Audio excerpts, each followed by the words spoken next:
Millennial Pagan Podcast, the podcast that's discussing issues and hot topics influencing the pagan world from a millennial perspective. We're your hosts, Autumn Wolf and Jera Stone, and we actually have two guests with us in studio. Two repeating guests.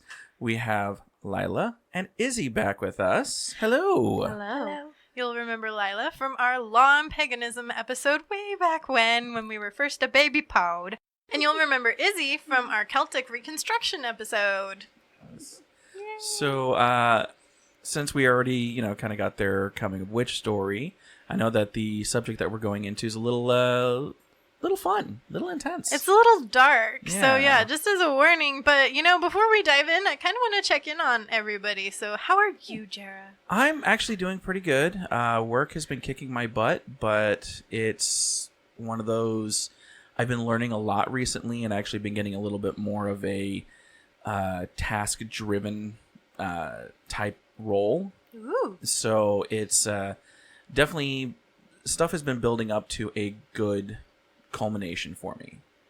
And honestly, this has been by far the best beginning of fall season that I've had in a few years. So it's actually coming... things are looking very up for me right now. Yay! And I just joined a band. So, yeah. We are the opening band. We can't. We've lost him forever. Yes. Well, I mean, I'm doing keyboards. We're actually doing a show on Halloween night. Ooh, nice. So that's literally our second gig together. So I'm happy. So that weekend you're just gonna have no sleep. No, not at all. Like literally I think it's gonna be from the 25th to the 2nd or 3rd. I'm not gonna sleep at all. Are you going to perform in costume? Actually, we do dress up in costume. Pretty much, it's just I won't call it a costume. We have black suits and just masks that we wear. But yeah, I play keyboards and I sing, so the mouth area is open enough for me to do that. Smart. Yeah. So we're just gonna go around in a circle. All right. So things are pretty good with me. Last time I was here, I was elbow deep in my divorce, which is finally finalized. Congratulations! So, free woman. Slowly squirreling away stuff for launching my own social medias, but we can talk about that later. All right. Yay. We can pitch the YouTube channel later. All right. And things are going really well with the Grove. My probationary year will actually be up on Samhain. Woo! And we had a couple of hiccups with scheduling everything, but we're Irish. We made it work. Right. It's all good, and we're going to be doing ritual outside this year, so it'll be like, well, not just outside, but outside in a park, so it feels like it's going to be true out in the wild like it should be. Yeah. It'll be a nice change of pace. I've never attended a ritual like that with the Grove, so... Right. I wonder if they're gonna open circle, because I know they don't normally open circle. Yeah, I know Mark is going to participate, and he wanted to streamline ritual, but I don't know if he's going to do the whole circle with the hazelnuts thing again, which is what they did last Samhain. Interesting. So they did kind of have a open circle, everyone participate as the main focus of the ritual. It seemed like he and Jan might be planning something similar, but I don't know. Ooh. They like to plot and then spring it on us. That's one of Mark's big... Sounds like fun. That's one he seems to love, if you've seen his inflatables. Yeah. Man after She my own... means Halloween decoration inflatables. Oh my god. That man. Oh god. Yeah. I lust after his inflatable collection. I want them all. If they ever go missing, I'm suspect number 1. Just saying. It's on record. It is. So now I can never do anything stupid. Now we can edit it out. No one else will know. So we haven't talked to you in almost over a year and a half. And I'm still a law student. Rest in peace, me. Dun, dun, dun. Hey, it's important though. You're So- gaining awesome knowledge. So when I was first on the podcast, I was my first year summer, and now I'm in my last year of law school. I'm taking the first part of the bar exam, the MPRE. I'm taking that in November. Ooh. So I'm hoping I get a good score on that so I don't have to retake it. Yay. It's basically just like, how do you not be a bad person the exam. So naturally, I know I'm going to fail. No. You are what you say. So a lot of my life recently has just been like trying to study for that, trying to apply to jobs, hoping I can actually get a job in an area I want, which from what I understand almost never happens. My girlfriend recently moved in with me, so we've had chaos. All of the chaos. We, like 2 months ago, our water heater exploded, and they had to rip out, like, multiple walls because it was just caked in black fungus. We have a puppy now who just yesterday graduated from, their puppy classers from PetSmart. No, they're a good canine citizen. Yeah, she's going to be a service animal, so we kind of have to make sure she can, be trained. Right. It's important. Yeah. Just a lot of chaos that I'm not used to because I've been single for like a decade. And good changes. A lot of good changes. It's also getting me back into actually doing magical stuff. I know last time I was on, I'm like, I don't really do magic anymore. Now it's like, no. This house needs to be cleansed. Like, it's okay when it's just me stewing in all this miasma. It's not great when I have someone else in there, too. Aww. Yay. So that's fun, making charms, doing stuff like that. It's fun to get back into that. That's awesome.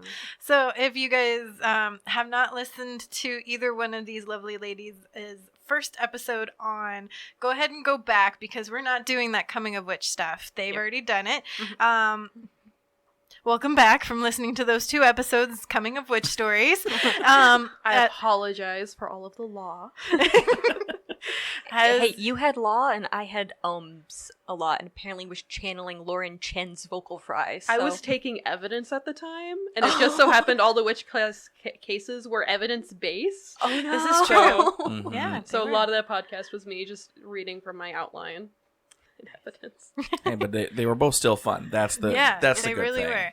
So as you guys heard, they both have very different reconstruction traditions, and it being Samhain season, we want to talk a little bit about death and dying as a pagan. This will be kind of a Halloween series that we're going to go on for the next few years. So every Samhain time, you're going to get some sort of death and dying episode. That's why I warned you. It is going to be a little bit dark. It's going to be a little bit raw. It's going to be a little bit scary sometimes, maybe. But we're going to talk about what these 2 different traditions' stories for what happens after you die and how your people would have taken care of your body. So who wants to go first? Do we need to draw straws? Rock, paper, scissors. Rock, paper, scissors.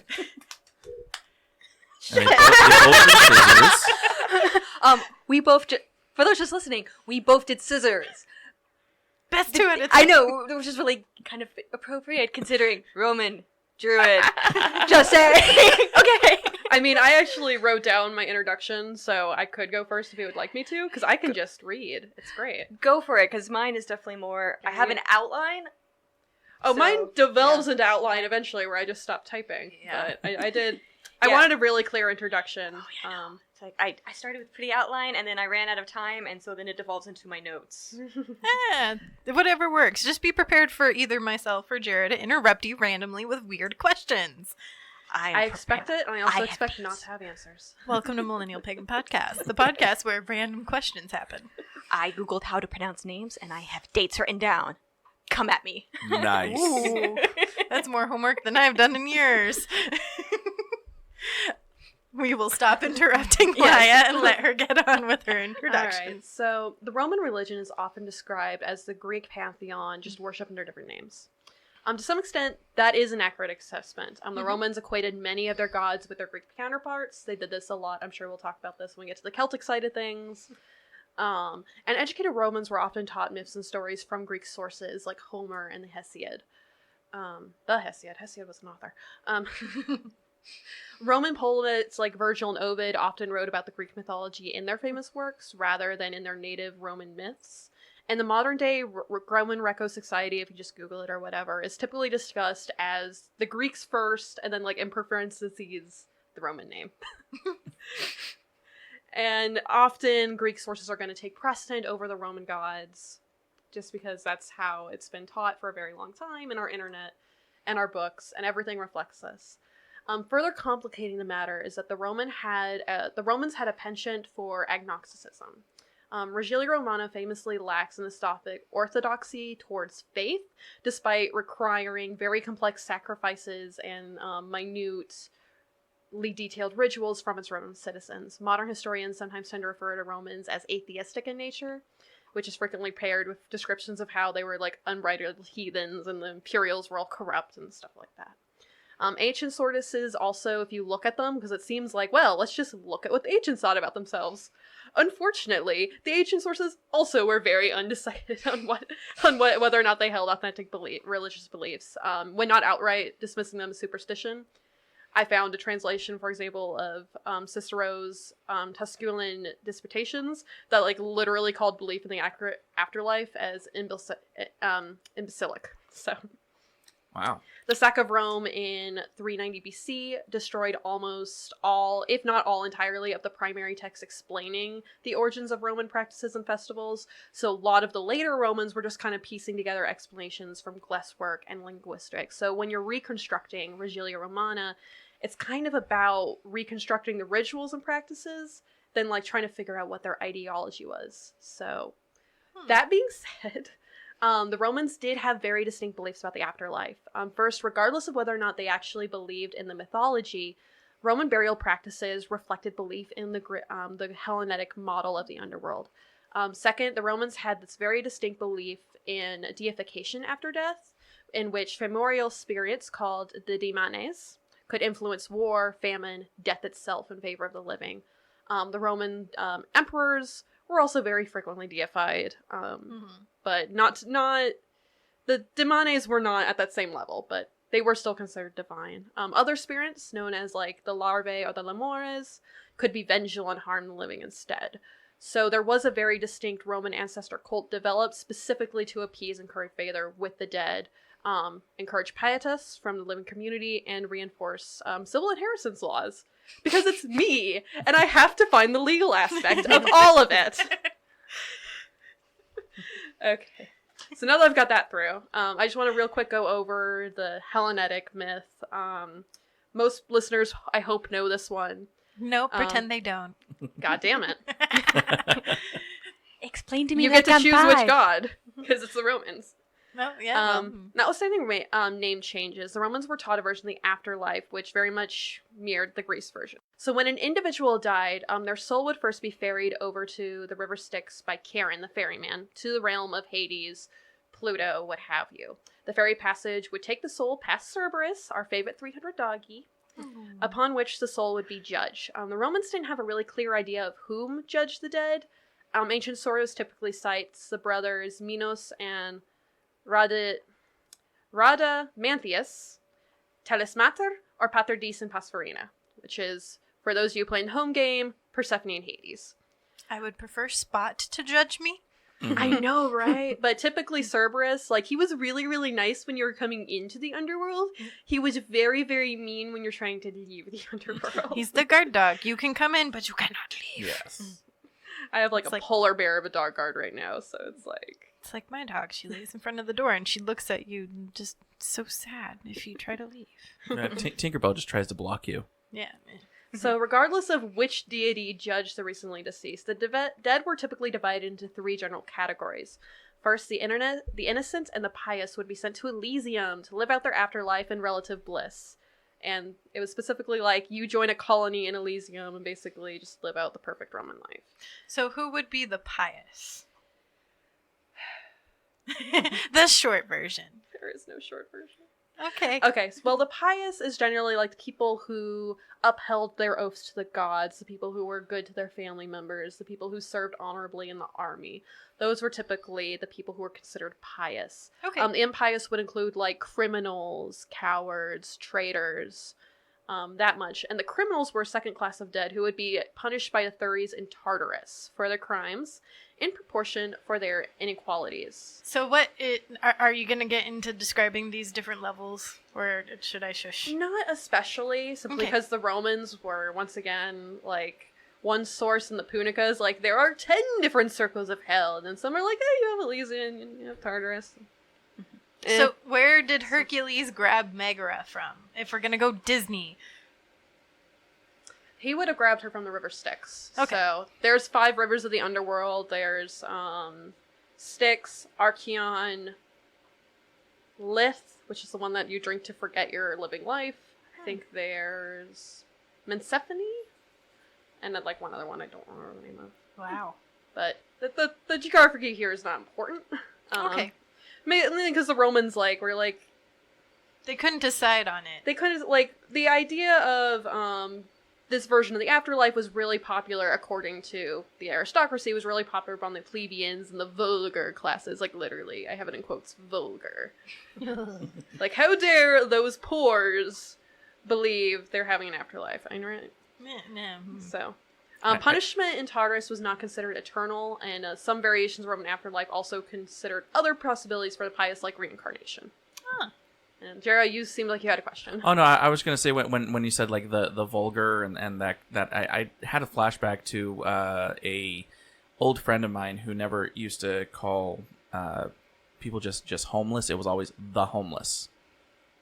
I don't know why that just popped into my head, but it just seems like it's kind of like that. It's bastardizing a people.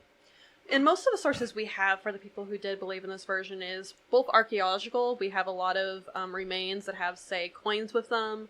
One that we'll get to burial practice in a bit, but one of the burial practices they had is that you would put a coin in the mouth of the person, and then you would cremate them and put the cremains with the coin into a jar, and then you bury the jar. So that's one of the reasons we know, at least people who buried their dead, they did the coin thing. Mm-hmm. We do know from Cicero and Lucan, who just kind of hated this type of framework with the underworld, with a passion. They thought it was really stupid. We know that they're commenting well, why do these idiots believe this? And then they give a really detailed description of what these idiots believed. And it's well, that's not the people who believe it saying it, but Right. we can infer okay, this was a common practice. There's a third class of the dead called Shades, who depended on the living for their sustenance. Shades included the people who did not receive proprial funeral rites, those awaiting judgments, and the souls who led the pious into Elysium after they were judged. Typically, a shade could be seen or spoken to in stories involving a descent into the underworld. See Hercules, see the Aeneid, I think the Odyssey also has a... Mm-hmm. Yeah. And they often resembled the individual in their pre-mortem appearance. However, shades appeared extremely pale or extremely dark. I found one source that was describing an African man, and it was literally his skin was darker than it had been in life. And I'm great realm. Great description there. That's a yikes for me. Yeah. Mm-hmm. So, it could be based on your skin color when you were living. It might not have been. It's kind of hard to tell just from evidence like that. But. Right. Furthermore, if you angered the dead, they could appear as extremely monstrous and inhumane. Yeah. Zombie. Zombie.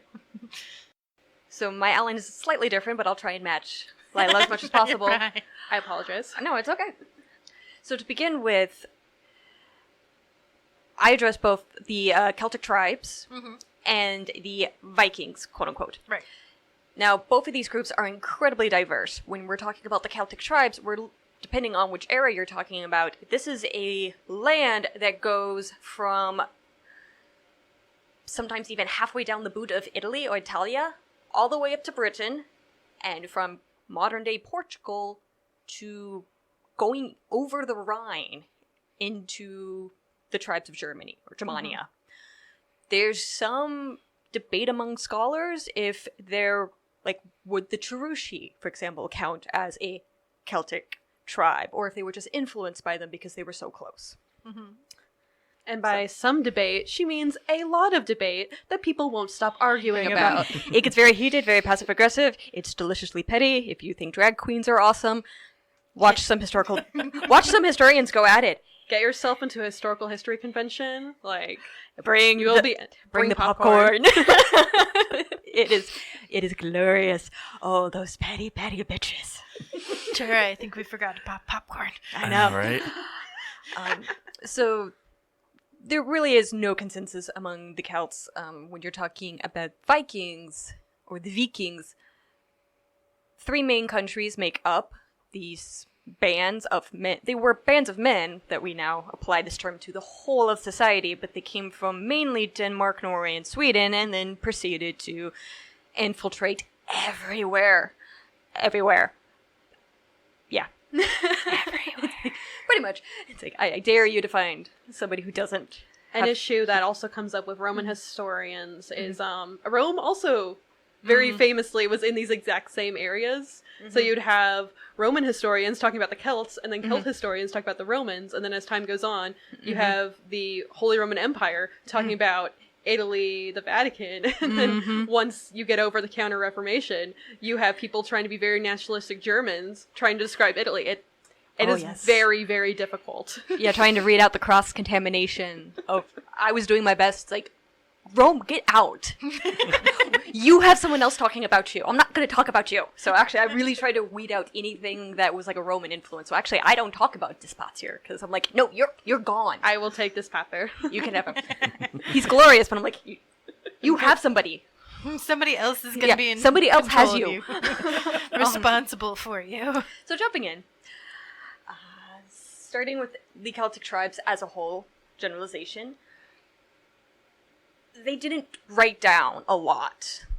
They believed in the holiness of memorization, so a lot of what we are basing our knowledge upon is the archaeological records, or what outside sources write. So it's a lot of reading between the lines.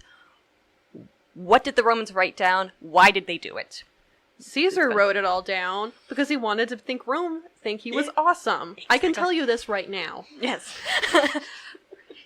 It's like, Caesar was alternately, Dear Diary, I'm really bored, and Hey Rome, I'm really awesome. Please continue to praise me. Hey Rome, these people are totally not worth conquering, so the fact that I didn't conquer them is not a stain against me. It's a benefit for Rome. But also give me more money, because now they're suddenly worth it. Well, so, before we get, to me I feel it's more important with the Celtic tribes and with the Vikings to break down, in terms of burials, what their societal roles were. Because how you treat your dead first starts with how do you see death. Societal roles for men, they were the primary leaders and warriors of the tribe. You see this with Brennus, sacking Rome, and I got 387 BCE. That date is iffy, as all dates kind of are, because he was there for a while. I rounded up. Thank you. And he also did it twice, is the problem. He attacked Rome multiple times. Sorry. Rome deserved it. Yeah, Brennus attacked Rome multiple times, so it's also which date are we talking about Brennus' sack of Rome? He was an overachiever, and he was proud of it. He also sacked Delphi. Overachiever. So you're coming. So overseas, they were the primary warriors and leaders. They were also at home the primary warriors and leaders, like you see with Vercingetorix in Gaul, Battle of Alesia in 52 BCE against Caesar, managing to, as a petty king, to gather up all the tribes to try and fight a common enemy. Didn't necessarily do it well because they're very, very tribal. I'll discuss the tribal breakdown of the Celtic tribes in a minute. But that was primarily the role of men. Each petty king, like Vercingetorix or Brennus, controlled a territory as large as he could militarily or politically control. Basically had to always maintain a vote of confidence among these people. Each tribe, he ruled from a terra, which was a fortified enclosure. So that was basically his castle. These would often be the only fortified enclosures you would see, and they were pretty rare. In the territory that he could control, there would be tuaths or tribes, several of them.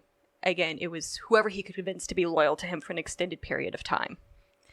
In each of these tribes, they were made up of clans, which were 5 or more families that could trace back to a common ancestor, more often than not male.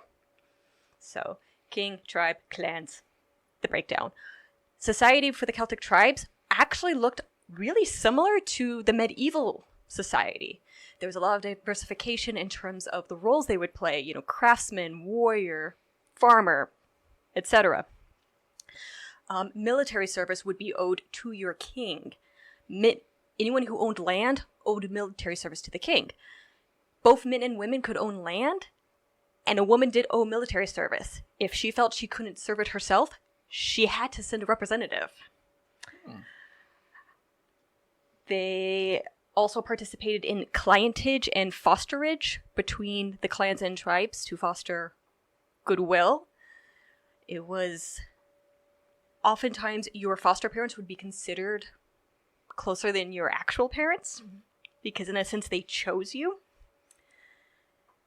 I like that one. It's well behaved. Exactly. You're the favorite one. I picked you out.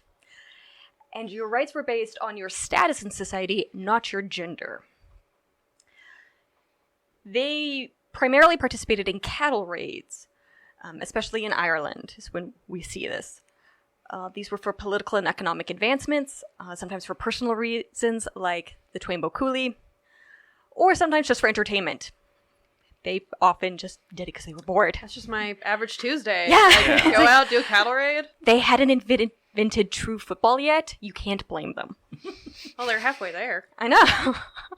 They have all the stuff they need to make it. They just need to get there. So there's the breakdown. It's Europe. We call it soccer. No, it is true football, and I refuse to recognize soccer because I refuse to recognize American football.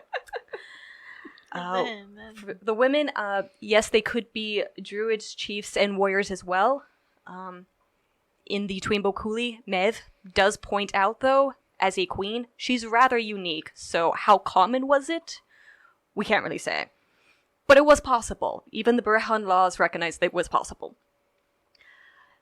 If a woman was a warrior or a druid, she tended to lean more towards the magical arts like prophecy, or she was a teacher. You see this with the figure of Skahak, who was the teacher of Kukuhun.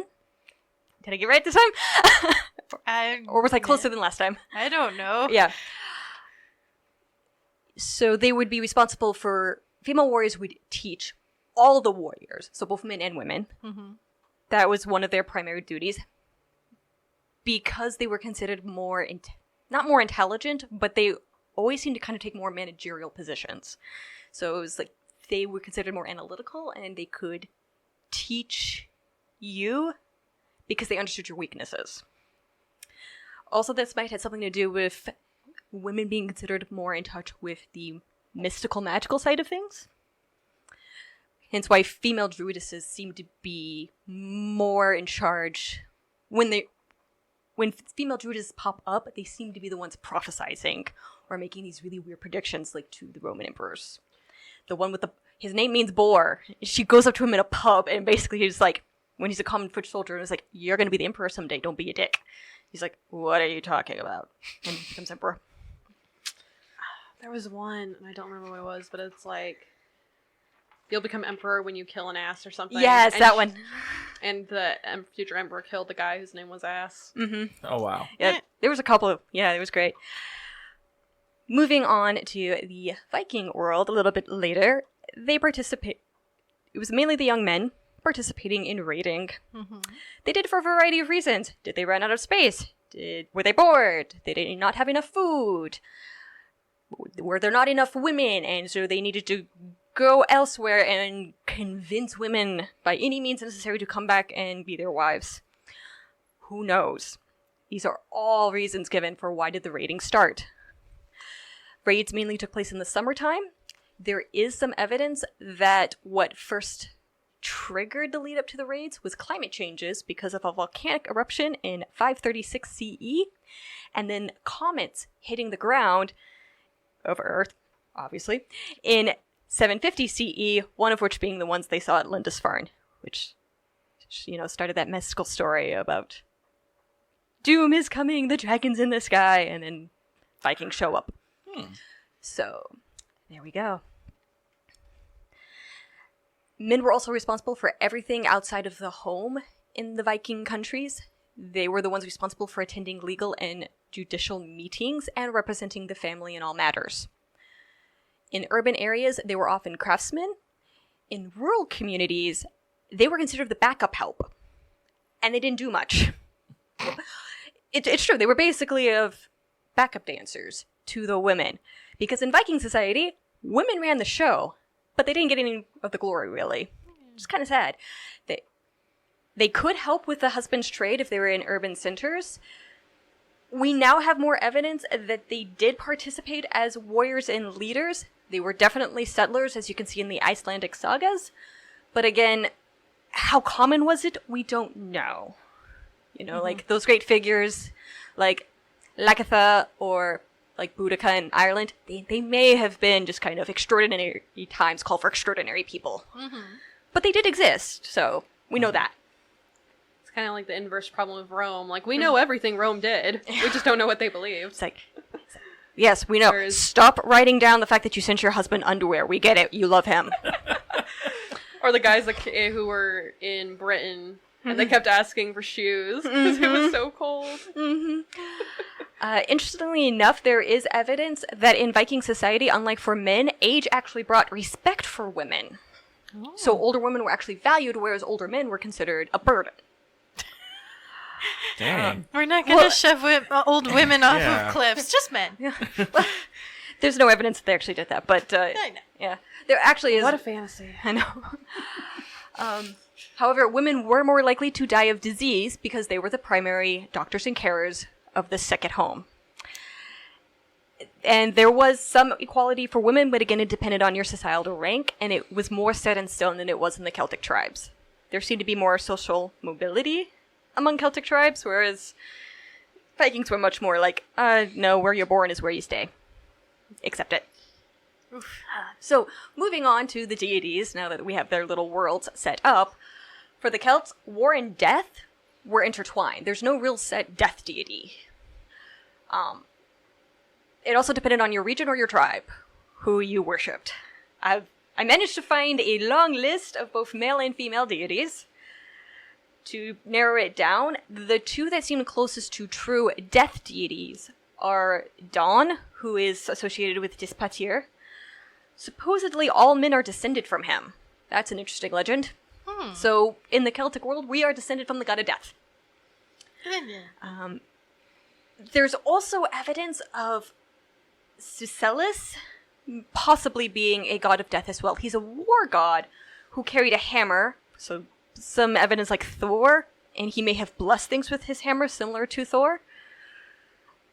But he's accompanied by a raven, a carrion bird that you'll see with some of the female death deities. He also had a 3-headed dog. So he may have been a god of death as well. Did he name his spot?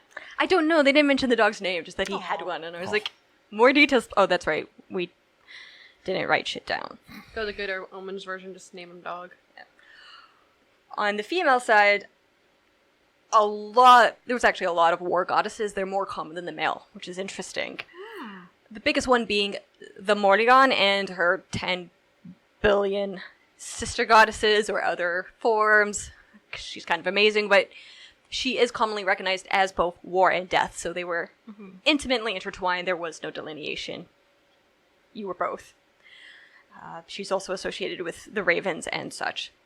Now, their views of the underworld, again, all of our evidence that we have comes from burials such as Vix, which was a high-class female, cemeteries like Hochdorf, and then the great archaeological digs like Hallstatt.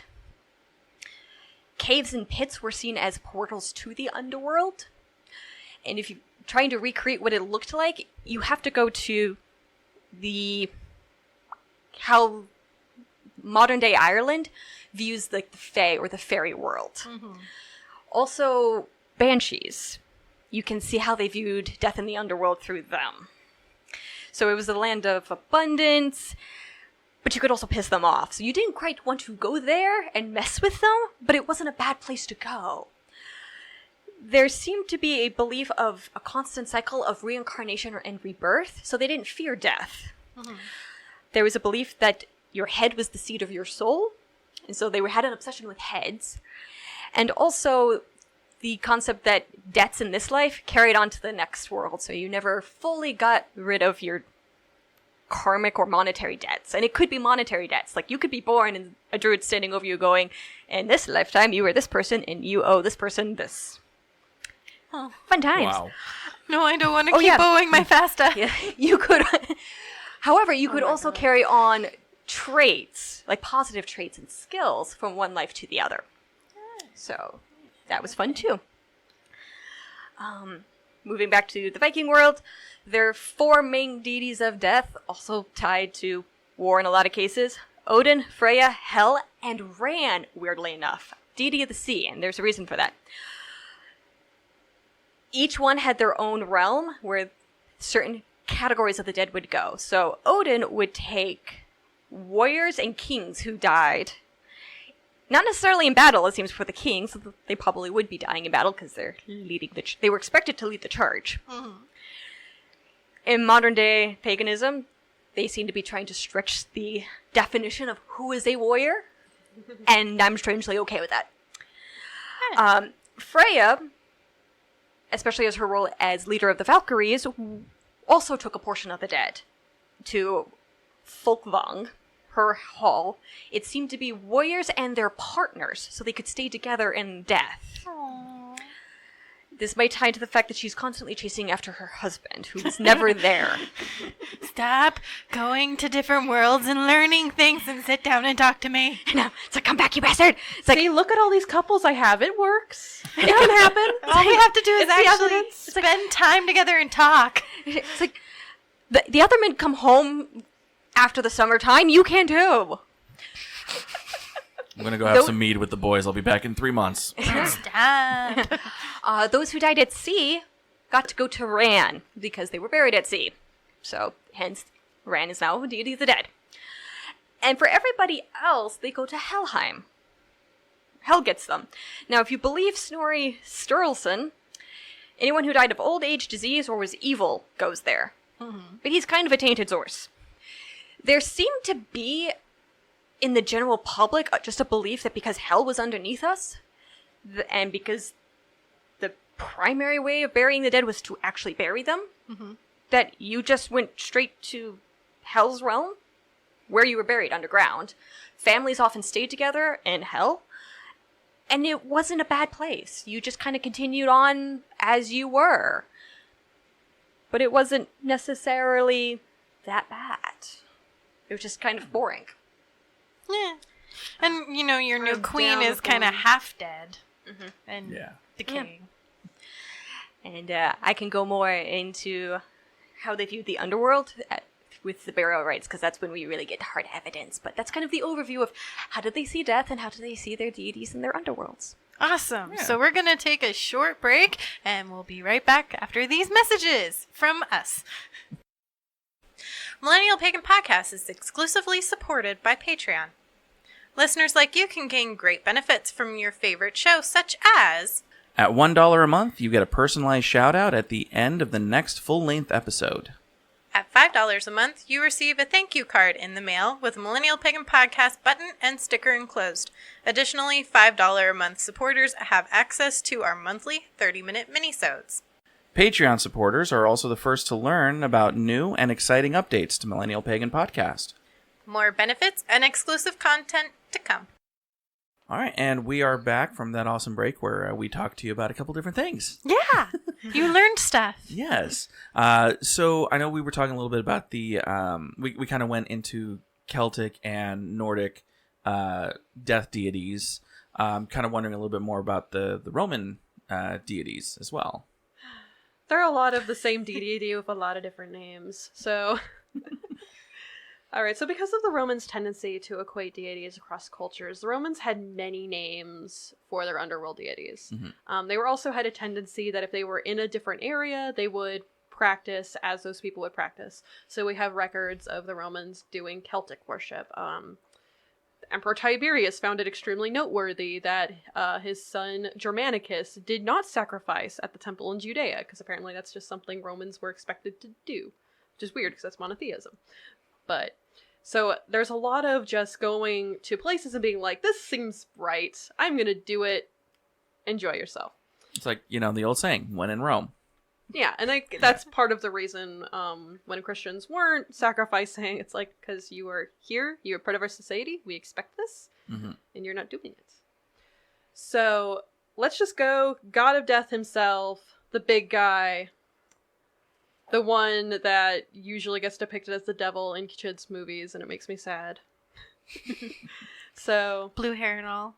So for him, there's a lot of different terms for him. There's the Stygian Jupiter, there's Pluto, Orcus, and Dispater. So of his names and titles, Stygian Jupiter is probably the most straightforward one to the Greek counterpart, Hades. For those who don't know Hades, he was the brother of Zeus and Poseidon, and when they were all drawing straws, he got stuck with the underworld. Some sources say the other two cheated. I believe it. Yeah. Yes. He's done his job the best, though. Yeah. Yeah. We don't have zombies thanks to him. Yeah. And that's essentially why you'd get Stygian Jupiter or Stygian Jove, because that Stygian just means of the Styx. As you might remember from earlier in the podcast, the river Styx is one of the rivers in the underworld. So pretty straightforward. Jupiter of the Styx. Traditionally, Hades / Jupiter, Stygian Jupiter, rules with his underworld wife Persephone, goddess of spring in the Greek version. We'll come back to Persephone. But today we mostly know the Roman god of the underworld as Pluto, which is not what the Romans knew him as, which is very confusing. The name Pluto comes from the Latinized Greek word Pluton, which means wealth. As the name suggests, Pluto ruled not only over the dead, but all the nice riches that were underneath in the underworld. So, much like the Celts, it's like, if it's an entrance to the underground, it's where the dead are. So, there's some more synchronization in that element, too. There's another one by the name of Orcus, who was the Etruscan god of the dead. In sources that mention him specifically, he's the more frightening and dangerous. If you break an oath, like, he is the one who will hunt you down with his giant hammer. More hammers! Yay! Exactly! So many hammers.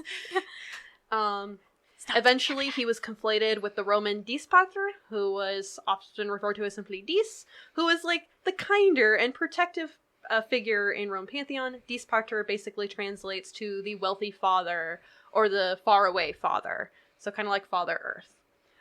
He's your dad, who takes care of you when you're in the ground.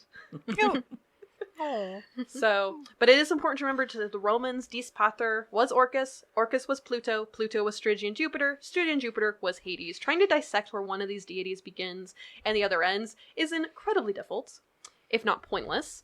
And the Romans didn't seem particularly concerned of separating them. It's just like, which word seems the most dramatic to use in this poem? We'll use that one. So in the Aeneid, you have Pluto.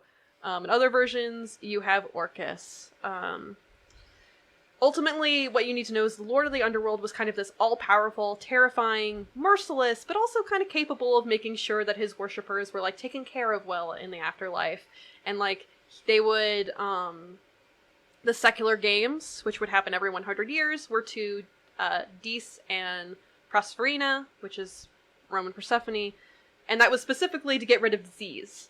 So you typically prayed to him to get rid of something that would kill you, and if he liked you enough, he'd give it to you. Or if you wanted to get filthy fucking rich. So it kind of sounds like they just made Pluto into, like, this is our ideal version of the Caesar. He's our glorified, like, this is what our glorified version of the leader is. Everything we want. Well, there's a reason he's the Stygian Jupiter, because Jupiter is kind of all that, but just, up and away. It's like, you want to be a good Caesar? Be halfway between these two on Earth. Yeah. Like, in the mortal realm. Oh. And that brings us to Proserpina, aka Persephone, the wife of Hades. In the traditional myth, Persephone, and I'm just going to use the Greek words here because they're easier to say. Yeah. Persephone picking some flowers. Hades went, hot damn. Me wants some. Asked Persephone's father Zeus for permission to marry her. He took her away in the marriage procession. Demeter was not aware of this. So she threw a little hissy fit and refused to let the harvest happen. And I'm not going to go on my tangent about Demeter and when Persephone was supposed to be above and above ground, because everyone gets it backwards and it makes me sad. I won't do that. Okay. I will just note that it's a thing that annoys me. But all you need to know about that is that eventually Demeter bullies people into letting her have her daughter come back. Unfortunately, a pomegranate happened. So Persephone is only here for half the year, and that's why we have the seasons.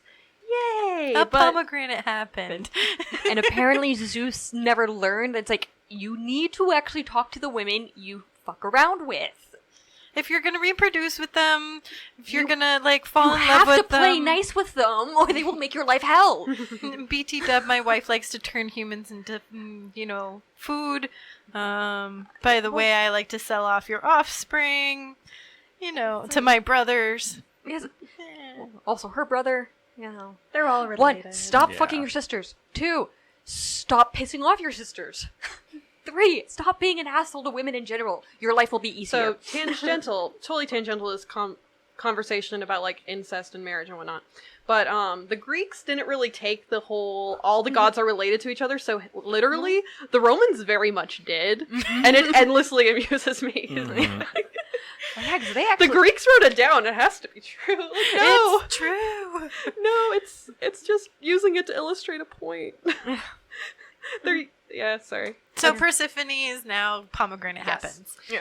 And she was often worshipped with her husband. She was also worshipped for fertility and agricultural reasons. A lot of we know about her and Ceres. I don't think I pronounced that correctly. I should, but I didn't. We forgive you. I usually say Demeter, but they were mostly worshipped sort of in agricultural cycles. Like when the harvest came, you'd have these festivals, but largely, if you were going to pray about dead people, you weren't going to pray to Dis Pater or to Proserpina. Which brings us to Mommy Dearest, Ceres. So, some versions of that myth, it is not Persephone that Hades marries. It is, in fact, Ceres marries Orcus. She is the one who marries the god of the underworld, who spends half her time down there. There was a festival called the Marriage of Orcus. That was a thing. And it seems like the Romans still believed in this connection with the underworld of Ceres. And I know I'm pronouncing that rightly. Like, there's probably going to be some historian / myth nut listening to this going, oh my god. But it's okay. It's forgiven. Yeah. And part of it is because Ceres is basically an earth deity. And Earth, as we've established with Dis Pater, is where all the dead people go. So, she's one of the deities that you would, for example, 3 times a year, this thing's called the Mundus Pits would be open. And there were these huge pits that were originally used for grain storage. But when you open them in later Rome, it was believed all the dead would wash out, or like just rush out of them. So you would open them 3 times a year, you would get your blessing from Ceres, like, please don't let the dead fuck up our harvest. We've appeased you dead people, please, please, please. Don't make us hungry. Yeah. He likes food. We enjoy the food. So it was just like a random zombie apocalypse that would happen? 3 times a year. 3 times a year. 3 times a year. Oh, it's more than 3 times a year. Ooh. It's more like 3 times a year and also a week during Parentalia. Oh. I'll get to the festivals of the dead when we get to the burial practices. But while Proserpina was the queen of the underworld, like, a lot of scholars like Stadius would just be like, there would be deep Ceres, profunda Ceres. So it's very likely that the Romans, like, kind of believed Ceres had more to do with what happened to you when you die than actual Proserpina. Let's see, what else do we have here? We have, as I mentioned, the 2 brothers that judge you. I didn't do a whole lot of research into them. Just one of them greets you when you're newly dead. One of them greets you when you're about to get judged. They're walking you through. Yeah, they're just like, okay, form a line. It's like a DMV for the dead. Go ahead and take a ticket. Especially as described in the Punica, where it's like, you have 10 doors you can go into, and it's like, all right, dead screaming babies that way. Really pious people who want to be reincarnated that way. Like, yeah. Are you confused? Lost? Read the sign. Don't know how to read shit. And Christians in front of the guillotine. Oh no. They weren't there yet. Shh. According to some sources, Nero is probably still burning down there, so. Ooh. So, yeah, Nero is not liked. There were a few other frameworks I do want to mention about the afterlife, because I mentioned, like, we've been going over the Greco-Roman version. There's a few others. Epicureanism believed there was no soul. You died, and that was it. Nothing happened to you afterward. It's just a body that is now here and rotting. Let's get rid of it. You had the Stoics, which the author Cicero really supported, who were like, the soul is eternal. And you can really dive into Stoicism in a way that I did not for the research on this podcast, because I'm trying desperately to get through the worst translation of the Meditations possible. It's horrible. But it has the original Greek, like, with my translations. It's like, I could translate this myself someday. But Stoics kind of had this weird, like, the soul is eternal, but we don't really believe in, like, punishment in the afterlife. And then Cicero is just like, I'm gonna tell you what I want you to believe and just combine all these, like, 5 different things and just glue them together so that historians for centuries afterward think this is what we believed when it wasn't. People over-rely on Cicero. And then you also have the Pythagoreans, who kind of believe that the dead hung out in the sky next to the moon when you died. Like, you didn't go underground, you just kind of floated upward. Cicero specifically believed that how good of a person you were was how high in the air you would go. So, like, the really bad souls would kind of hang out with us, but the really, really good people would just, like, rocket up there. So, enjoy that visual. Which explains, you know, hauntings and stuff like that. Mm-hmm. Yeah. I keep getting stepped on down here. I really should have been nicer to that person. How the hell did I go down a foot? You complained more. Why am I stuck in the ground? And unlike the Greeks, as I think I might have mentioned earlier, Romans weren't really into reincarnation. Some were, but most weren't. So when you have the more Plato inspired stuff, like the stuff Cicero wrote, like, they just kind of, like, casually just, you know, Control F, backspaced, reincarnation. So. Okay. We're going to pretend that this was here the whole time. And then we have, if I can find it in my research, we have the Demones, who are, they're basically the familial dead.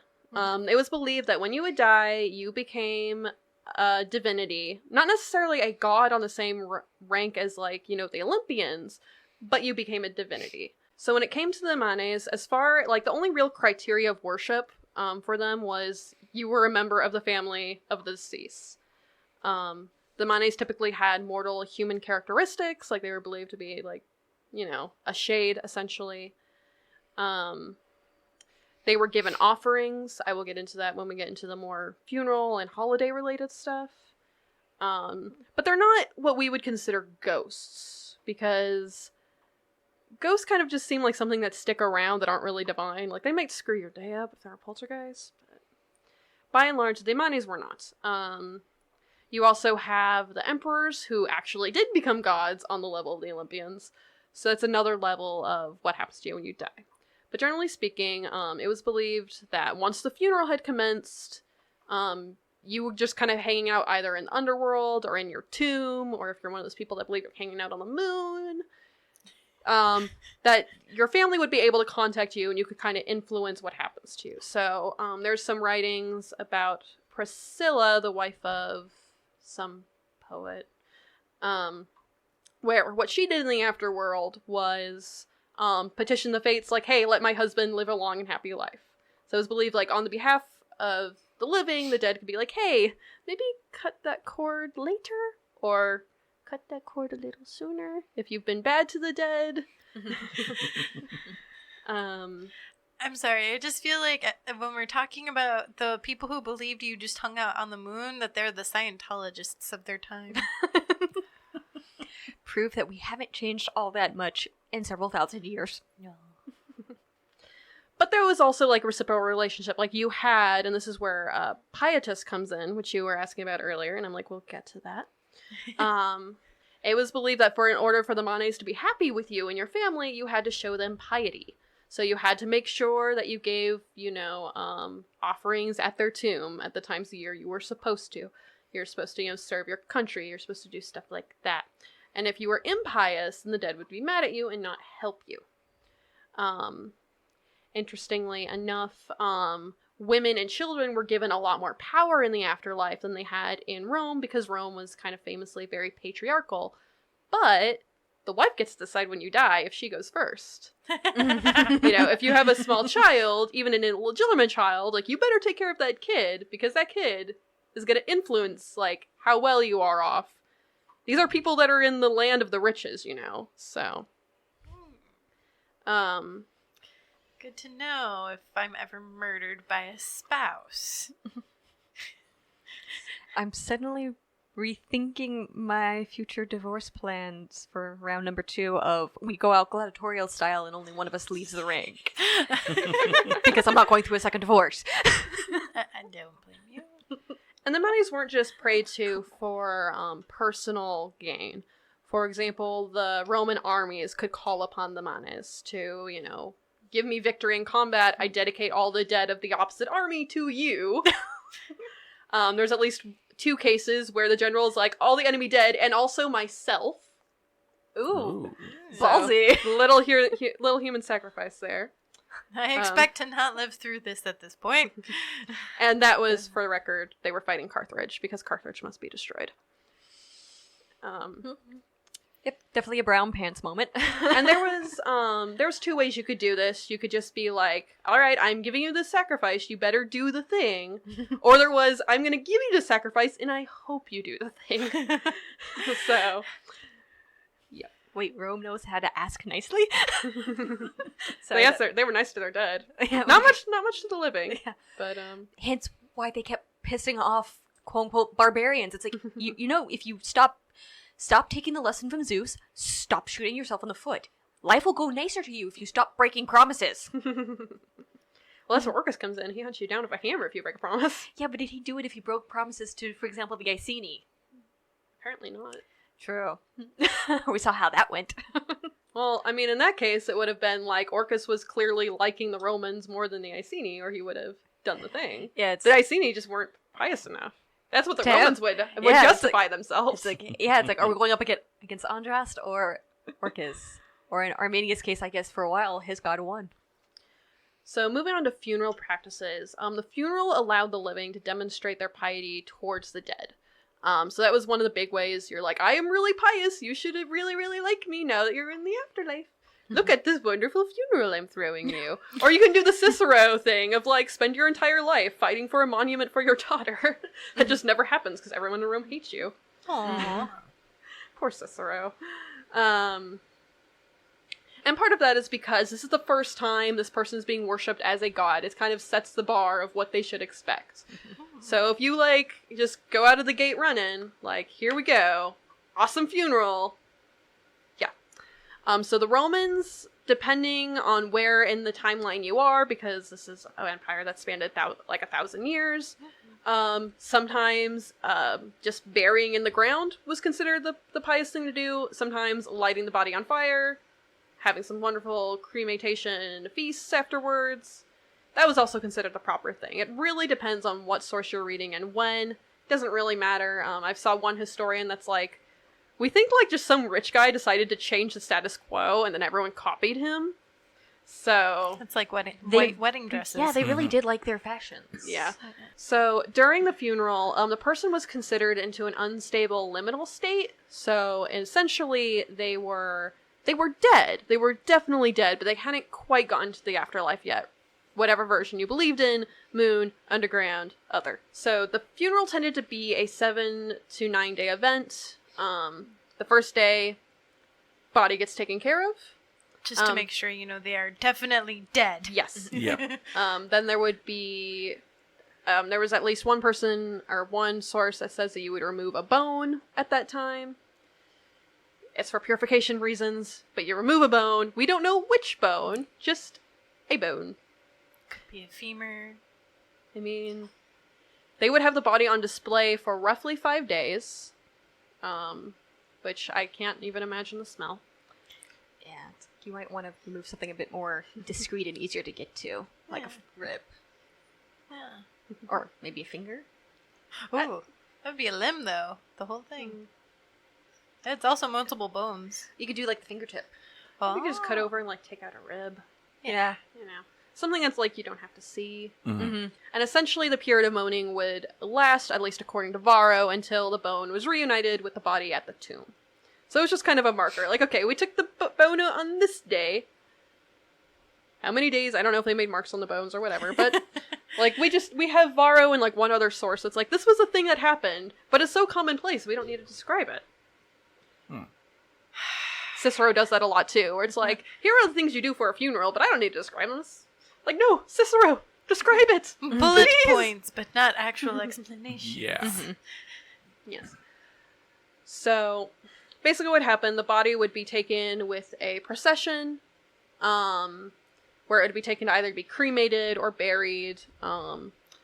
Some sources say that they would be cremated at the tomb. We believe that would be what the really rich people did. Most people would just go to what we would call today a crematorium, because it turns out Rome burns a lot. So minimizing the locations where fire happens. It's a good thing. There was also, for the people who could not afford any of this, or people that were like unclaimed bodies, they would get buried by night by the Vespalones. Basically, they would bury the dead at night, and we assume it's because like the rich people didn't like seeing dead bodies of the poors. Frickin' patricians. After the wake and the procession, there would be a pig sacrifice. It was actually sacrificed to the person being buried, because this is their first offering as a new deity. Bring out the pig! Big out the porcus! Some rituals would also give a pig also to Ceres, because connection to the underworld. This is often done if it's like right before harvest season and you really, really don't want the harvest to get fucked up. Yep. So let's just like throw one out, Ceres. Anyways, people who died at sea, you would also, because you didn't have the body, you would sacrifice Ceres as well. Bring out the second pig. Yes. So eventually, where the funeral ended up, the procession ended up, sacrifices ended up, you would be at the grave. And in this ritual, the grave would be transferred from basically a spot of land to a sacred space. And it would typically end with a clod of dirt being dropped on the corpse, or on the bowl, or vase, or whatever the ashes happen to be in. And at that point, that person has officially become part of the Daemones. They are deity. They are no longer in the liminal space. They are just hanging out.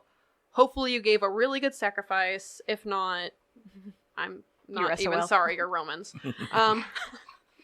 We couldn't afford a pig, so we got a chicken. Hope you forgive us. Found a rat. A lot of what we know what happened at the funeral is from actually what happened on tombstones. For example, there's a tombstone where a wife is seen as being led down to Dis by the funeral smoke. One of the reasons complete cremation was really, really popular was because unlike, say, the Egyptians, it was not believed your body was important in the afterlife. Like, you needed the coin, so that needed to go with you, or you were going to spend like 100 years pissed off in the long line at Disneyland, essentially. Can I pay for my fast pass, please? That's essentially what the coin for Sharon was. But by and large, like, you didn't need your body, so let's just get rid of it. We live in a big urbanized city. These tend to smell. There's a lot of anecdotes from people and poets who would like, oh, I caught someone desecrating my grandfather's grave, because I'm the only person that remembers where that grave is, and these people didn't know any better. So, I personally think, not a scholar, but I personally think part of the rise of cremation is just because it's easier to just, like, fit pots in a person-sized space. Yep. You can fit, like, 20 people in one coffin. And you would see this advance, especially in the medieval and modern era, where you would have churches that would, like, have their graveyard, and then, like, after the person had been buried for 5 or 10 years, you know, you just go throw that in a crypt. Or dig up their bones and use them for decorations. That's one of the reasons we only have Mozart's skull, is because the guy who moved Mozart's body kept the skull. His bones are somewhere Scattered, basically. After the funeral, there would be the Silly-Cernium.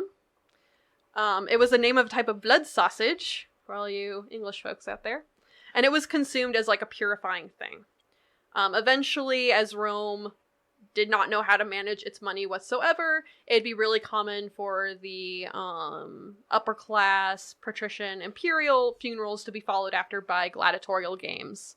In fact, there is one story where the body would not be released back to the family burying it until the games had been confirmed. So... We're not giving you your body back until we know there's going to be games, man. We need some games. They took their bread and circuses very seriously. Yeah. We're bored as hell. We need some games. Think of it this way. It's free food. Exactly. Mm-hmm. For basically the entirety of Rome. Feed us. Feed us. So if you're familiar at all of how sacrifices to other deities go, this is very similar to how you would sacrifice to basically a deity. You'd sacrifice your animal, you'd burn incense. Incense was commonly considered the pauper's sacrifice. It's like, okay, it smells good, but okay. Libations with wine, that sort of thing. Those were the things you would do for the daimones. You would also do those for the regular gods. Now, I want to come back to this for a moment because if you might remember from Izzy's description of, say, war gods, I did not mention any of those, specifically because the dead were supposed to contaminate basically everything around them. The pontifices and the priests of other deities were, like, not allowed to interact with the dead. I believe, pontifice of Jupiter, like, specifically could not eat black beans because those were used in Lemuria, which is a ritual I will get to in a bit. But it's like, just because we use this type of food in this ritual, you are banned from it forever. So, like, for the war gods, like Mars, also an agriculture god, also a war god, not considered a death god, just because he's not physically underground. Or the ground itself. Or the ground itself. Or, the moon. I love the Pythagoreans. I hate the math that we have to learn in school because of them. But I love their beliefs. They make me happy. Like, hell yeah, let's hang out on the moon. Math is magical. Do they have a algorithm on how far you float? They probably did. We just don't have the sources anymore. Or maybe that's actually what we were learning and we just didn't know it. Ooh. Oh my god. What triangle's length is my soul? Am I the long side or the side you have to multiply by 2? Good question. So after the funeral, the anniversary of the death, like, you were expected to go back and do worship. Typically this would be when you pour wine. You don't really pour the wine during the first funeral, but who has the money to sacrifice a pig every time if you're not the Caesars? Yeah. Mm-hmm. Again, bring the chicken. Who even has money for a chicken half the time in Rome? They're very famously hungry a lot. Mm-hmm. It's half of why they raid everywhere, because they have no money and they have no food. And also their wars start with other countries going, we don't have enough to feed us and you. We know we're supposed to give you this shit, but we just don't have it, bro. And Rome going, we don't care. Carthage must be destroyed. Yes. Yeah. It's like, Egypt, we don't give a fuck. We have peasants on our doorstep that are about to kill us, so hand it over. You control Egypt, you basically control Rome. Which is why Mark Antony is like, hey, I'm gonna mosey up with the Queen of Egypt. Yeah, this will go well, even though I am terrible at war. Oh yeah, or how much wine and bread came out of Germania. Which is like, oh, that's what Arminius was doing. You cunning bastard. And typically, like, you would pour wine onto the grave. So, very typical libation. We also had another festival called Parentalia, which was in February, which was the month of purification. And in this case, the dead were believed to wander throughout the city for 9 days. All the temples were closed. You couldn't do legal stuff.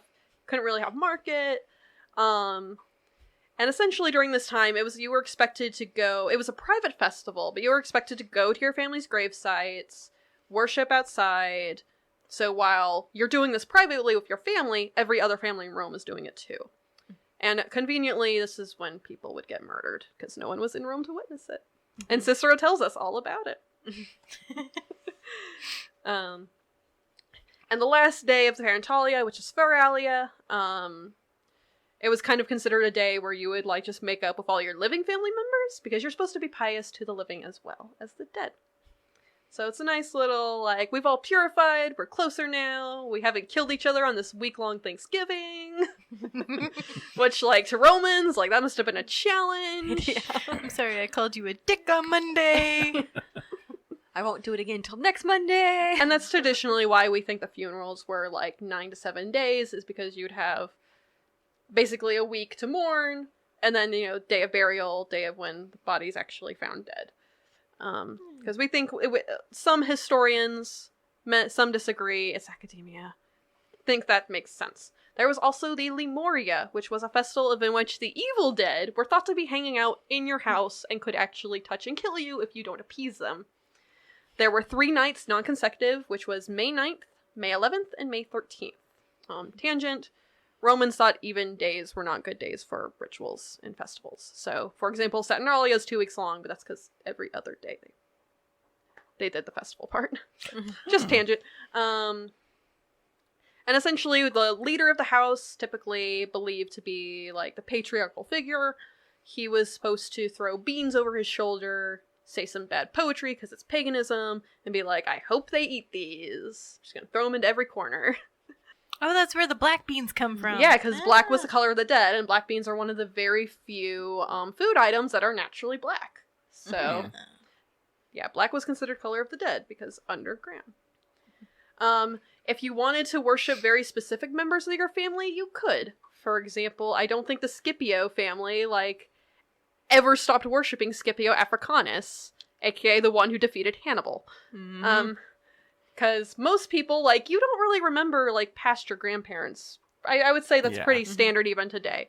So, you could pray to these, generations of spirits that were supposed to be helping you out, but what if you just really want to have grandma on your home altar and, none of the other guys? You could do that. We know from the ruins in Pompeii that you usually had, 3 to 5 statues of family members in your little thing. Alternatively, if you, for example, really hated your mom, you'd be like, I'm not putting your statue here, Mom. I'll do my requisite ritual and worship, but, no, grandma's going here instead. I liked stepmom more than you. And that's essentially a general overview of the festivals and the rituals that you had to do. Once again, this was considered a very private thing. There was no, huge public festival of the dead. The Parentalia was what you got closest, and even then, that was a private festival. You went to your little plot, you had a picnic. Was it Labor Day or Memorial Day that you do that traditionally in America? Both are kind of picnicky times, because both are kind of warm. Yeah. Well, I just know, because a lot of my family is from the South, you picnic out. I guess it's Memorial Day. Yeah. Memorial Day. You go and you picnic out in the family graveyard, which we inexplicably have because it's the South. So, as you do. Some things never go away. And if there's no other questions, I will hand it over to Izzy. I think we're good. Yeah. Thank you for that. That was very informative. It was. I feel really bad because we don't have many written sources of what the burial rites look like. Right. For the Celts. We just have their grave sites. So I mentioned a couple of notable sites earlier, like Vix. Then we also have sacrificial sites, notably Windeby Girl. I'm going to butcher this name. It's in North Germany, Schleswig-Holstein. She is a bog body, very similar to the infamous Lindo Man. A similarity that both of these bodies had in common. They were very clean in their own way, and they had notable things about them. For example, Lindo Man had very clean nails. Windeby Girl, her head was shaved in a particular way, and they both had things wrapped around their necks. And then they're also both buried in bogs. Celtic tribes did practice human sacrifices. This seems to be a mix of revenge, like with Windeby Girl and a couple of others in the German regions, or sacrifices to the gods, like with Lindo Man and a couple of others in Great Britain. Sacrifices were given at times of war, but also throughout the year. There's a tradition where your petty king gets killed at Samhain. This is especially true if you have a queen, which there is. Give and take, there seemed to be a tradition of the queen being the really important one and your king not, because of the goddess traditions being so prevalent, like Danu being the really big one of the deities in Ireland. Not so much like the Dagda, though he is big, but in terms of the mother, it's Danu was more universally recognized, and then Dagda's slightly below her. Interesting enough. So, emphasis on the queen gets to stay, and then the king gets cycled out at Samhain, either ritually killed or actually killed. Now, sacrifices, especially human sacrifice, there's evidence that this was huge value. This was not undertaken lightly, and that it had to be done willingly. They weren't forced into it. There was some modicum of, you have to consent to this. Maybe not so much with the ritual, more revenge-based murders, but there really isn't that much evidence of struggle. Our evidence that they were murders and more revenge-based come from the oddities in the burial. For example, they were weighted down. But again, they weren't tied down, they were weighted down. So it doesn't seem like they struggled that hard to get away. Stay there. Yeah, it's like we can't find much evidence of them being incapacitated or drugged. I mean, granted, that's hard in a body several centuries later, but again, it's not like they're tied down and then weighted down, like drowned. They're just weighted down in a bog. So it's like it keeps like, floating up. we can't find any wounds on you. You clearly died by drowning, but you didn't get away. Okay. I'm still here. Exactly. What are you doing here? I don't know. Also, these sacrifices would speaking of like evidence of what we can find in their stomachs, for example, like Lindoman had hazelnuts, which was a sacred food to the Celts, in his stomach. So it's like we can tell what they ate, the seeds and such. So it's when we can't find any intoxication, it makes you wonder. It's like, so this seems to be kind of a revenge-based murder for some reason, but you also didn't leave, girl. What the hell? And if we can't find a blow to the back of your head that incapacitated you, interesting. Some evidence that types of murder, or types of, not murders, my apologies, types of sacrifices were geared towards the types of gods you were sacrificing to. So, for example, air gods, you throttle them. Fire gods, you burn them. Rome really fixated on any human sacrifices that were burned, but there doesn't seem to be a lot of evidence that they did this a lot. But this is where Wicker Man comes from, the horrific movies that I do not like. See, also, Caesar, hey, look at these barbarous people. Like, we should not include them in Rome, because they suck. Exactly, and until we really, really want the Gauls. They're burning As opposed to us, where we've sacrificed humans twice. So your earth deities, you're going to bury them alive. But again, there's very little evidence that they actually did this. More often than not, water seemed to be. Some sources say that they would drown them in a cauldron and then deposit the bodies elsewhere. Sometimes they're just killed and then buried in bogs. Waterways were considered very holy. They were passages or areas where the veil between worlds is naturally thinned. So these were holy spaces. Other sacrifices to be given were weapons. And that's where you find broken weapons, because you have to kill the weapon as well before you give it to the gods. Hence, been spears, been swords. So everything had to die to pass over. I've killed so many pencils. I know. But which deity are you sacrificing to? You know what? Screw it, Odin. There you go. Thank you. Somebody about education. Yep. It's like, maybe throw in Minerva there just to be safe. The face. Sorry, I was looking down. I have mixed feelings about her too. So when it comes to the afterlife, they did believe in an afterlife. It was very beautiful. It was basically a happy place free of care, disease, old age, and ugliness, dominated by abundance, magic, music, and bird song. You would go there and either live for a set amount of time, and then you would be reincarnated and come back. Or sometimes you lived a natural life on the other side, and then when you died there, that's when you came back. But you yo-yoed back and forth between the two worlds in a constant, ever-ending cycle. So they did fear death. It was just going to be I'll come back eventually. Hence their bravery in war. In the late Bronze Age, burials tended to be cremations. Going into the Latin or the late Iron Age, they moved more towards entombment of various kinds. They buried their dead with grave goods very similar to the Egyptians, supporting the belief in an afterlife where you continue to live. So you had your weapons, your tools. Only the weapons being broken, everything else needed to be whole to be used. Typically, they would be buried, especially if you were of high status, you were buried in a wagon. Because you have to get around somehow and carry all your stuff. You're buried with your toiletries, your jewelry, some evidence of fine clothes, but of course clothing doesn't really survive. Food and dishes.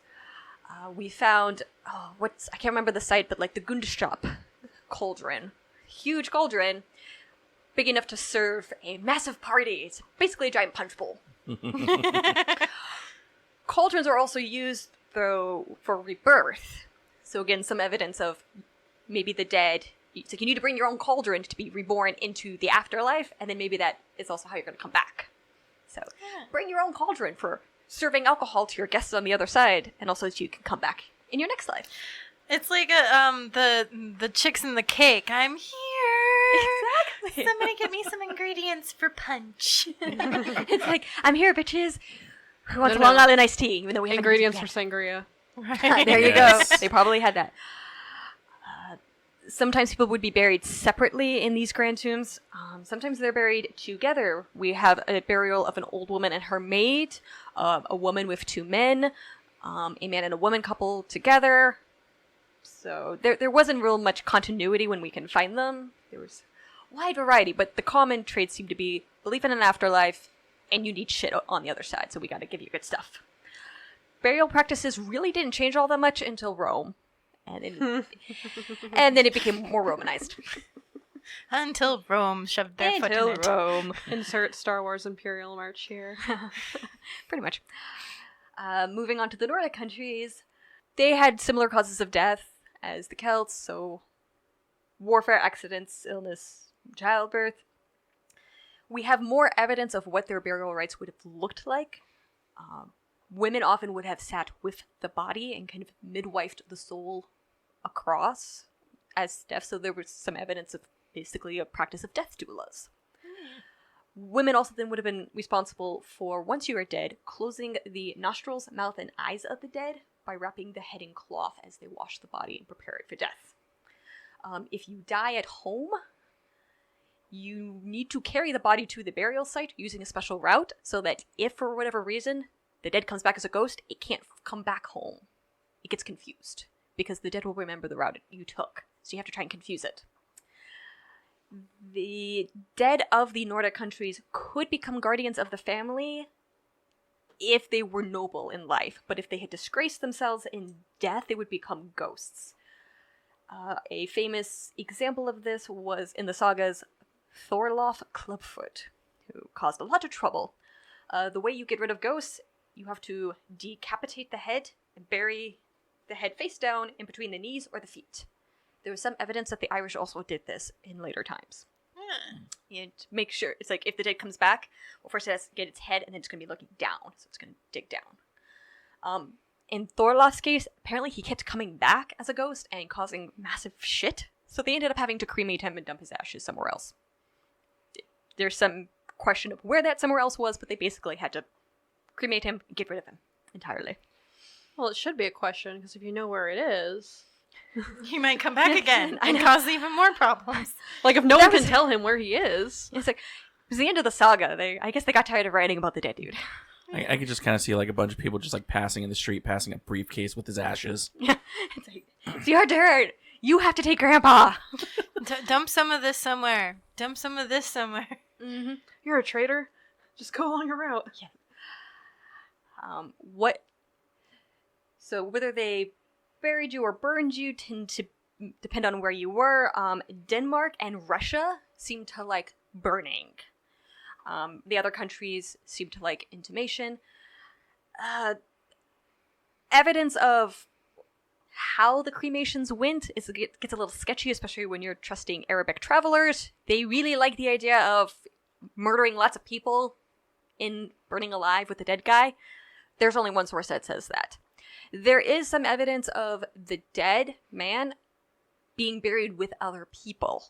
Now, whether these were slaves or other family members, whether they died at the same time, were killed to join him, or, like, say, a husband dies first, and then later his wife dies, and she's buried with him, we don't know. There is, I believe it is in York, which is a former Viking town, in Britain, there was a burial that was being investigated of a woman was buried, and above her was a man. And they were trying to figure out what was weird with the woman. It turned out she had died in childbirth because she gave birth to triplets. Ooh. And she died. And her and all of her babies were together. They managed to find enough DNA evidence to postulate that the man that's buried on top of her may have been her husband and the father of the children. And so some evidence of he knew where his wife was and wanted to join her in death. And so they buried him on top. Mm-hmm. So he could stay with her. More evidence of people who died at home, they really didn't care about going to hell. It was more of you want to be all buried together in the same ground area, so you all go. Yeah, you all have to have the same portal down to hell, so you all make sure you're together, because that's the key point. You didn't have enough time together in life. You want to be together in the afterlife. People would be buried, depending on their status, with their treasured items, and also things they would need to continue on in the afterlife. Food, drink, clothing, weapons and tools. No sign of them breaking anything. Apparently you could just take everything with you. It didn't have to be sacrificially killed, like the Irish. Sometimes slaves, your dogs, your horses, and sometimes you'd be buried in a boat or a wagon, or burned and such. In rural areas, you would be buried on your estate. If you were in a city, they often had designated areas, either in actual cemetery or just an area outside of town walls where you collected all of the dead. So that's kind of nice. I don't want to be buried next to my neighbor. I know. It's like, he was a jerk in life. He's going to be a jerk. He's going to still complain about landlines. Ugh. No, it's like, he's going to continue to be a jerk. So yeah, not much evidence that I could find of like who did what, but it seemed to be very communal, of like just kind of come together to mourn the dead. So, it was probably just dependent on like how you wanted to remember the dead, but yeah, that's basically how the Norse got rid of theirs. Wow. Yeah. And yeah, that's how the Nordics broke it up. And then I did manage to find, if we wanted to continue talking on about burials, I did find some evidence of how us modern day pagans can deal with burials today. Because unlike the Egyptians, we don't have to worry about mummification and all the legal hang-ups that come with it. Right. So thank you both of you for coming. My last question is, do either of you have any plans for Samhain or your respected rituals of that nature or time frame? So Parentalia is in February. I'm gonna worry about the dead for like 6 months. Like, this is not the dead time for you. Yeah. no, this if I can just pull up my calendar real quick. Well, the Mundus pit, as I mentioned, that's Cersei's. Like, you open the pit and you beg the dead that you are releasing not to be bad, because Rome. This week is actually, or not this week, next week is actually Thesmophoria, which was a Hellenic ritual. It was to Persephone and Demeter. It's basically celebrating, I think, the return of Persephone, which is that big rant I totally did not go on earlier. We won't go on it now, but that's okay. Essentially, the one cool thing is about it is that earlier in the year during Scirophoria, you would bury pigs alive, because in the mythos, when Persephone was taken, like, there happened to be a farmer nearby, and when the world opened up, some pigs fell inside, and he's like, oh no, my pigs. And during Thesmophoria, you dig those pigs back up and you sacrifice the dead pigs, which is really cool. I usually use paper mache. I didn't do Skira this year, so I can't, but that is my one festival this year. There's a bunch of like little ones, like Fontalia, which was like the god of springs. It's where we get fountains and fonts, and like throw a coin into a fountain. So little things like that are popular throughout the Roman calendar. The thing was, with the later half of the calendar, we don't have as many sources as we do the first half of the calendar. So it's a lot of like, we know this festival was important because it's chiseled on these calendars, but we have no idea what the hell it was. So, we don't know what they did. Yeah. But we know they did something. So Thesmophoria is kind of my one big October-y thing. Nice. That's fun, though. Well, for Samhain, the Grove is doing their big public ritual. We will be at North Mountain Park this year, and we're holding it on Sunday, November the 3rd. The day after Pagan Pride. Yes. And if anybody is in the region, you can find more details about it on our Facebook page. We have a posting to the event. It's Grove of the Rising Phoenix. Yep. Nice. Jera, what are you doing for Samhain or Halloween? So pretty much, Pagan Pride's gonna be my Samhain. Mm-hmm. We are Phoenix Reclaiming, or Arizona Reclaiming. We are doing a Samhain ritual that night. So if we get out early enough, I might join in, but don't know if I'll be able to make it. But Halloween, like I said, I'm actually playing at the Marquee So that's gonna be fun. Kind of doing a musical offering to the dead this year. Awesome sauce. Well, thank you guys for listening. Please don't forget that you can follow us on Facebook, Instagram, Twitter, and Patreon. Mm-hmm. And thank you to our Patreon supporters. Mm-hmm. And from all of us here, merry meet. Merry part. And merry meet again.